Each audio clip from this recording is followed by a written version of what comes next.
बिस्मिल्लाहिर्रहमानिर्रहीम। अस्सलाम वालेकुम। आज 22 मई बरोज़ इतवार हम बात करेंगे। इमरान ख़ान ने ऐलान कर दिया है लॉन्ग मार्च की तारीख़ का, जगह का, टाइम का ऐलान कर दिया है इमरान ख़ान की तरफ से।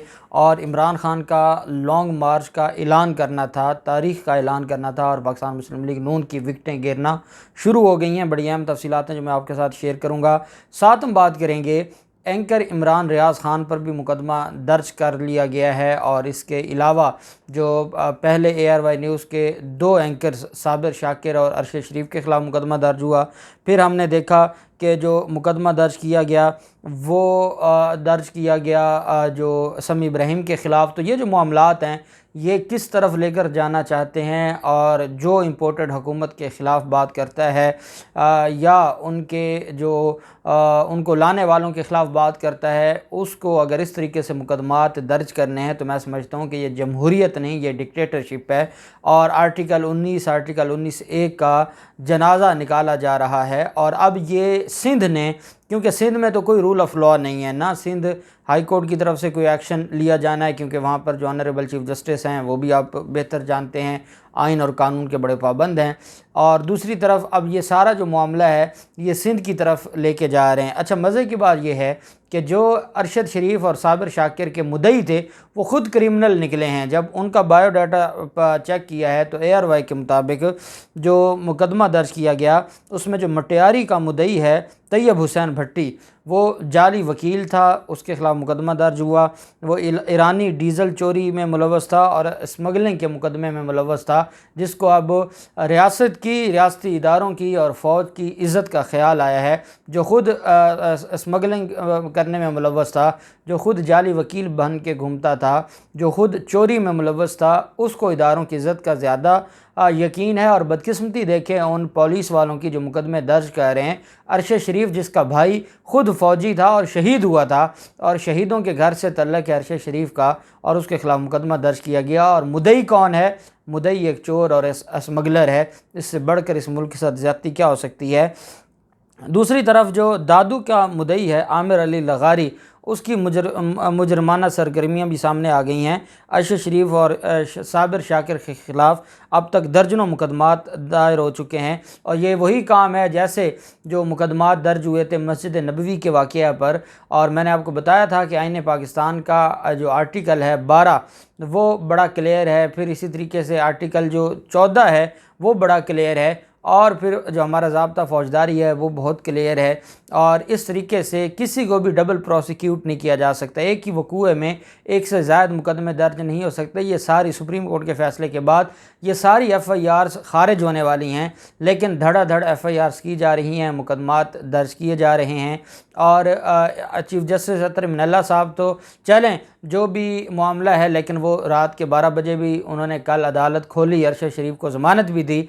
लेकिन बदकिस्मती ये है कि अब ये मुकदमात सारे के सारे सिंध में बनाए जा रहे हैं, और सिंध में आप जानते हैं कि जितना रूल ऑफ़ लॉ है और जो हालात वहाँ पर हैं, ये सारी गेम अब आसिफ जरदारी किसी के कहने पर, और जिसका आसिफ जरदारी एजेंट बन चुका है, तो वो ये सारे का सारा मामला देख रहे हैं। और मैं समझता हूँ कि कौम के को मज़ीद तकलीफ़ में डाला जा रहा है। और आज मैंने देखा है कि जब इमरान रियाज़ ख़ान के ख़िलाफ़ मुकदमे की बात हुई है तो लोगों में काफ़ी तकलीफ़ और एक तशवीश पाई जाती है कि ये मामलात कहाँ और कैसे चलाना चाहते हैं, और इस तरीके से मामलात नहीं चलेंगे।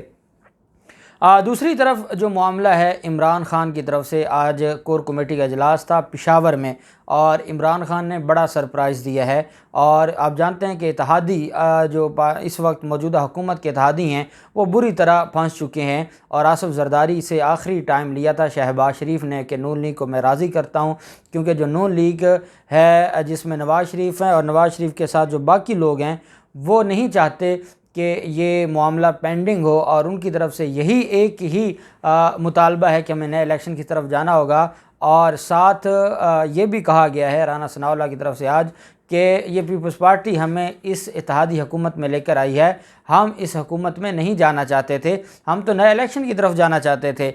अब वो बहुत गलती कर बैठे, और उस गलती की वजह से अब उनके गले ये मामला पड़ गया है, और अब वो इससे निकल नहीं पा रहे। और कल दोबारा आज जियो ख़बर भी चला रहा था कि आसिफ जरदारी की किसी अहम शख्सियत से मुलाकात हुई है, और अहम शख्सियत से मुलाकात के बाद आसिफ जरदारी ने शहबाज शरीफ से कल शाम मॉडल टाउन लाहौर में मुलाकात की है। अब वो अहम शख्सियत कौन है वो या आप जानते हैं या जियो न्यूज़ जानता है, लेकिन जियो न्यूज़ ये ज़रूर कह रहा है कि उनकी किसी अहम शख्सियत से मुलाकात हुई है और उसके बाद जो शहबाज शरीफ हैं सोमवार तक का टाइम लिया है आसिफ ज़रदारी से कि मैं कोशिश करता हूं नवाज़ शरीफ तक पैगाम पहुंचाऊं और अगर हमारे मामला ठीक होते हैं तो ठीक है, नहीं तो हम अनाउंस कर देंगे और हम असम्बलियाँ तहलील करके इलेक्शन की तरफ चले जाएंगे। आज पेशावर में इमरान खान ने कोर कमेटी के अजलास और उसके बाद इमरान खान का ये कहना था कि कोर कमेटी के अजलास में लॉन्ग मार्च का हमने फ़ैसला किया है और उन्होंने कहा कि सिर्फ तहरीक इंसाफ के कारकुन नहीं, सारी कौम हर शोबे से तल्लुक़ रखने वाले अफराद को दावत दी है कि लॉन्ग मार्च में शिरकत करें। पाकिस्तान तहरीक इंसाफ के चेयरमैन का कहना था कि 2018 में हमें मुल्क दिवालिया मिला था, 20 अरब डॉलर का खसारा था। जब हमें हटाया गया तो मुल्क आगे जा रहा था। मुल्क की तारीख में कभी टैक्स की मद में इतना पैसा इकट्ठा नहीं हुआ। हमने पेट्रोल पर सब्सिडी दी, अब रुपया गिरा है। बिजली और पेट्रोल की कीमत पर इसका असर पड़ेगा, बाहर से मंगवाने वाले चीज़ों पर असर पड़ेगा। बताया गया था कि ये तजर्बाकार लोग हैं लेकिन इनके पास ना कोई मंसूबा था और ना कुछ करने की हिम्मत, कोई रोड मैप इनके पास नहीं था और ना ही इनके पास कोई प्लान था। इनका तजर्बा सिर्फ करप्शन करने और करप्शन केसेस ख़त्म करने का था। इमरान खान ने कहा कि हमारे ख़िलाफ़ साजिश का आगाज़ गुज़श्ता साल जून में हुआ। ये साजिश मेरे ख़िलाफ़ नहीं, पाकिस्तान के ख़िलाफ़ की गई।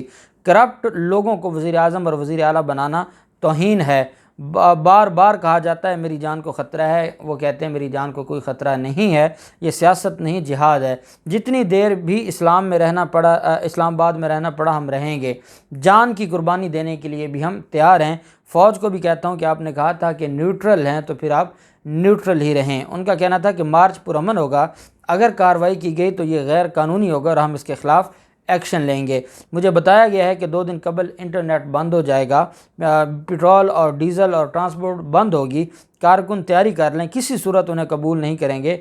हमारा जो मुतालबा है वो असम्बलियाँ तोड़ना और साफ़ और शफाफ इलेक्शन का है। इमरान खान ने कहा कि मैं नहीं कहता कि मुझे हुकूमत दी जाए, मैं कहता हूँ कि साफ़ और शफाफ इलेक्शन होना चाहिए और अगर कौम इन चोरों को दोबारा मुसल्लत करना चाहती है या इनको इलेक्ट करना चाहती है, जी बिस्मिल्लाह, मैं अपोजिशन में बैठने को तैयार हूँ।